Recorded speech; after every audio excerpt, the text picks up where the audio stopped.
अब तक आपने देखा किस प्रकार विश्वामित्र जी ने श्री राम को मलद, करुष एवं ताटका वन का परिचय दिया तथा श्री राम के पूछने पर विश्वामित्र जी ने उन्हें ताटका की उत्पत्ति, विवाह एवं शाप आदि का प्रसंग सुनाकर उन्हें ताटका वध के लिए प्रेरित किया। यह इस कथा का तीसरा एवं अंतिम अंक है तथा इसमें हम देखेंगे श्री राम द्वारा ताटका का वध। ज्ञान योग इंडिया चैनल पर आपका स्वागत है। यह कथा वाल्मीकि रामायण से ली गई है तथा मूल भाषा में है। हमने अपनी ओर से किसी प्रकार का परिवर्तन नहीं किया है।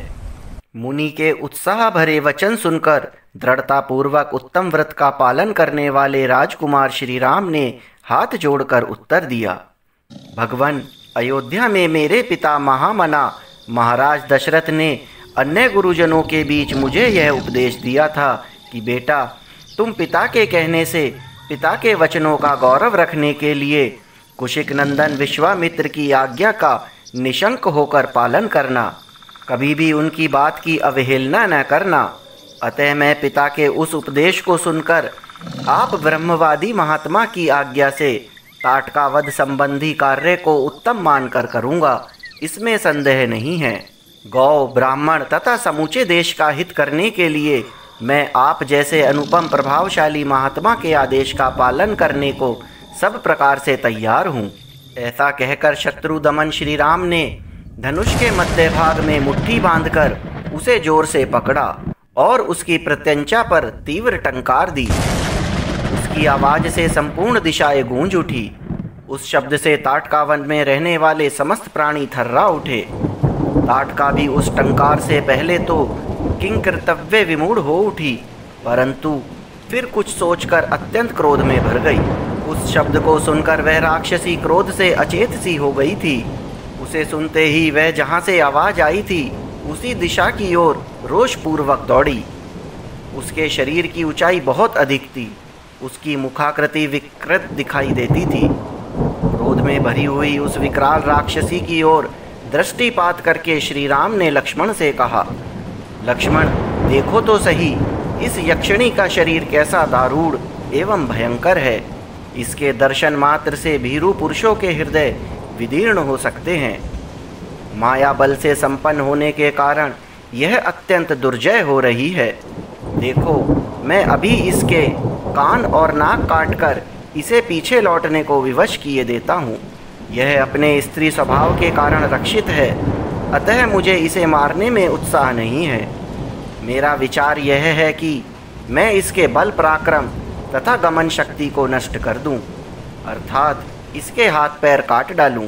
श्री राम इस प्रकार कह ही रहे थे कि क्रोध से अचेत हुई ताटका वहां आ पहुंची और एक वहां उठाकर गर्जना करती हुई उनकी ओर झपटी। यह देखकर ब्रह्म ऋषि विश्वामित्र ने अपने हुंकार के द्वारा उसे डांटकर कहा, रघुकुल के इन दोनों राजकुमारों का कल्याण हो, इनकी विजय हो। अब ताटका ने उन दोनों रघुवंशी वीरों पर भयंकर धूल उड़ाना प्रारंभ किया। वहां धूल का विशाल बादल सा छा गया। उसके द्वारा उसने श्री राम और लक्ष्मण को 2 घड़ी तक मुंह में डाल दिया। तत्पश्चात माया का आश्रय लेकर वह उन दोनों भाइयों पर पत्थरों की बड़ी भारी वर्षा करने लगी। यह देख रघुनाथ जी उस पर कुपित हो उठे। रघुवीर ने अपनी बाण वर्षा द्वारा उसकी बड़ी भारी शिलावृष्टि को रोककर अपनी ओर आती हुई उस निशाचरी के दोनों हाथ तीखे सहायकों से काट डाले। दोनों भुजाएं कट जाने से थकी हुई ताटका उनके निकट खड़ी होकर जोर जोर से गरजने लगी। यह देख सुमित्रा कुमार लक्ष्मण ने क्रोध में भरकर उसके नाक कान काट लिए, परंतु वह तो इच्छा अनुसार रूप धारण करने वाली यक्षिणी थी। अतः अनेक प्रकार के रूप बनाकर अपनी माया से श्री राम और लक्ष्मण को मुंह में डालती हुई अदृश्य हो गई। अब वह पत्थरों की भयंकर वर्षा करती हुई आकाश में विचरने लगी। श्री राम और लक्ष्मण पर चारों ओर से प्रस्तरों की वृष्टि होते देखकर तेजस्वी गाधी नंदन विश्वामित्र ने इस प्रकार कहा, श्री राम, इसके ऊपर तुम्हारा दया करना व्यर्थ है। यह बड़ी पापनी और दुराचारणी है, सदा यज्ञों में विघ्न डाला करती है। यह अपनी माया से पुनः प्रबल हो उठे, इसके पहले ही इसे मार डालो। अभी संध्या काल आना चाहता है। इससे पहले ही यह कार्य हो जाना चाहिए, क्योंकि संध्या काल के समय राक्षस दुर्जय हो जाते हैं। विश्वामित्र जी के ऐसा कहने पर श्री राम ने शब्द भेदी बाण चलाने की शक्ति का परिचय देते हुए बाण मारकर प्रस्तरों की वर्षा करने वाली उस यक्षिणी को सब ओर से अवरुद्ध कर दिया। उसके बाण समूहों से घिर जाने पर माया बल से युक्त वह यक्षिणी जोर जोर से गर्जना करती हुई श्री राम और लक्ष्मण के ऊपर टूट पड़ी। उसे चलाए हुए इंद्र के वज्र की भांति वेग से आती देखकर श्री राम ने एक बाण मारकर उसकी छाती छीन डाली। तब ताटका पृथ्वी पर गिरी और मर गई। उस भयंकर राक्षसी को मारी गई देख देवराज इंद्र तथा देवताओं ने श्री राम को साधुवाद देते हुए उनकी सराहना की। उस समय सहस्त्रलोचन इंद्र तथा समस्त देवताओं ने अत्यंत प्रसन्न एवं हर्षोत्फुल्ल होकर विश्वामित्र जी से कहा, मुने कुशिक नंदन, आपका कल्याण हो। आपने इस कार्य से इंद्र सहित संपूर्ण देवताओं को संतुष्ट किया है।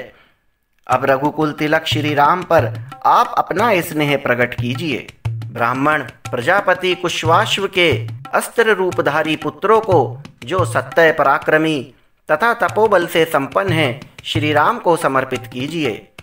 विप्रवर, ये आपके अस्त्र दान के सुयोग्य पात्र हैं तथा आपके अनुसरण में तत्पर रहते हैं। राजकुमार श्री राम के द्वारा देवताओं का महान कार्य संपन्न होने वाला है। ऐसा कहकर सभी देवता विश्वामित्र जी की प्रशंसा करते हुए प्रसन्नतापूर्वक आकाश मार्ग से चले गए। तत्पश्चात संध्या हो गई। तदनंतर ताटकावध से संतुष्ट हुए मुनिवर विश्वामित्र ने श्री राम जी का मस्तक सूंघकर उनसे यह बात कही, शुभ दर्शन राम, आज की रात में हम लोग यहीं निवास करें, कल सवेरे अपने आश्रम पर चलेंगे। विश्वामित्र जी की यह बात सुनकर दशरथ कुमार श्री राम बड़े प्रसन्न हुए। उन्होंने ताटका वन में रहकर वह रात्रि बड़े सुख से व्यतीत की। उस दिन वह वन शाप मुक्त होकर रमणीय शोभा से संपन्न हो गया और चैत्र रथ वन की भांति अपने मनोहर छटा दिखाने लगा। यक्ष कन्या ताटका का वध करके श्री रामचंद्र जी देवताओं तथा सिद्ध समूहों की प्रशंसा के पात्र बन गए। उन्होंने प्रातःकाल की प्रतीक्षा करते हुए विश्वामित्र जी के साथ ताटका वन में निवास किया। दोस्तों, ताटका वध की कथा यहाँ समाप्त होती है।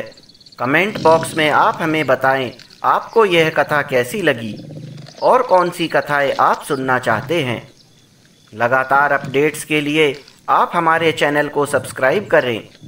इस छोटी सी घंटी के आइकन को भी दबा दें ताकि हमारे नए वीडियोस के अपडेट्स आपको लगातार मिलते रहें। धन्यवाद।